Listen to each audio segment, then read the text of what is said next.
നമ്മളെ കോഴിക്കോട് പാളയത്താട്ടോ, നമ്മളെ തട്ടുകട ഓർമ്മയില്ലേ, നമ്മളെ വീഡിയോ ചെയ്തിട്ടുണ്ട് ഇവിടുത്തെ.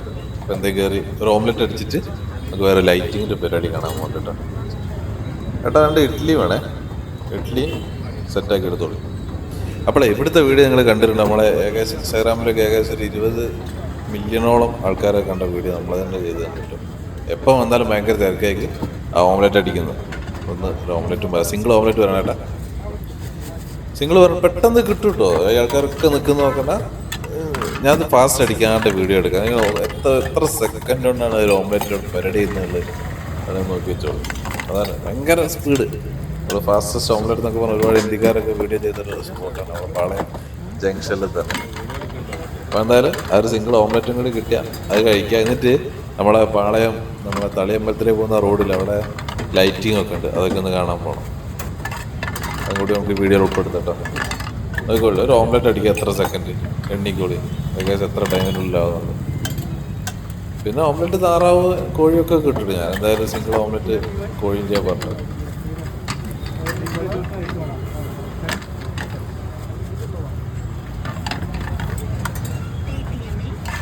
ഒരു 10-15 സെക്കൻഡ് എന്നാണ് ആ ഒരു തീ, ആ ഒരു വൈബ് മൊത്തത്തിൽ. വേറെ ഫുഡ് ഐറ്റംസ് വേറെ അങ്ങനെ ഒന്നുമില്ല. ഇഡ്ഡലി ദോശ ഉണ്ടാവും, പിന്നെ ഉഴുന്നോടെ, വേറെ ഒന്നുമില്ല. പിന്നെ ഈ ഒരു ഓംലെറ്റ് ആൾക്കാർക്ക് ഒരു രസം, ഒരു വൈബ് അടിക്കുക, അത്രയേ ഉള്ളൂ.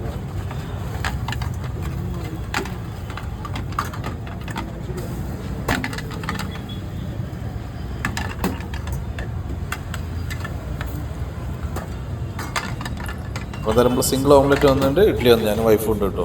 അപ്പോൾ നല്ലതുകൊണ്ട് കഴിക്കാം.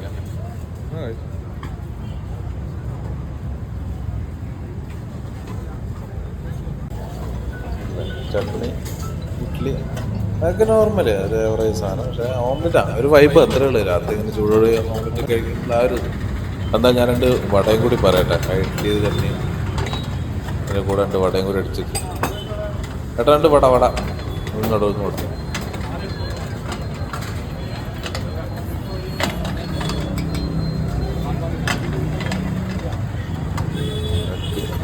ഭയങ്കര സ്പീഡ് പരിപാടി എന്തായാലും.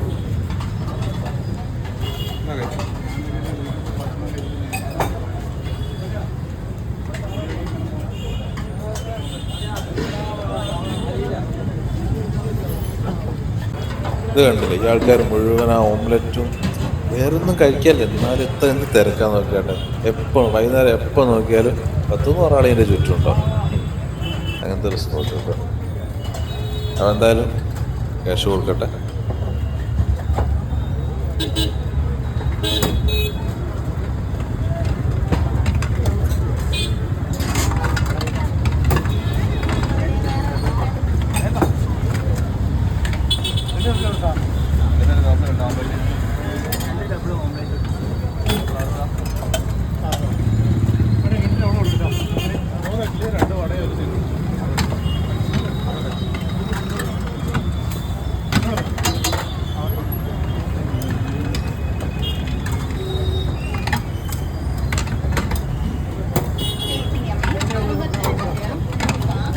ഇനി ഇവിടുന്ന് നേരെ നമ്മളാ ലൈറ്റിങ് കാണിച്ചു തരാം കേട്ടോ. ഇതാണ് ഇവിടെ പാളയത്തൊക്കെ വന്ന് എപ്പോഴും ഈ രാത്രിയൊക്കെ ഇങ്ങനെ ധാരാളം ഈ പൂവൊക്കെ വെക്കുന്ന ചേച്ചിമാരൊക്കെ കാണാം കേട്ടോ. രാവിലെ വന്നാൽ കുറേ മുല്ലപ്പൂവിൻ്റെ ഒക്കെ വെച്ച് അങ്ങനത്തെ ഒരു ഏരിയയാണ് നമ്മളെ കോഴിക്കോട് പാളയം. ആ ഒരു അപ്പോൾ ഒരു ചേച്ചീനെ കണ്ട ബസ്സിൽ കാണിച്ചു തരാം.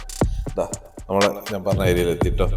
ഇനി ആ ലൈറ്റിങ്ങിൻ്റെ കഴിഞ്ഞ് രാത്രി 9 മണി വരെ 10 മണി വരെ ആയിട്ടാണ് ഈ നവരാത്രി സമയത്ത് മാത്രമേ ഉണ്ടാവുള്ളൂ കേട്ടോ.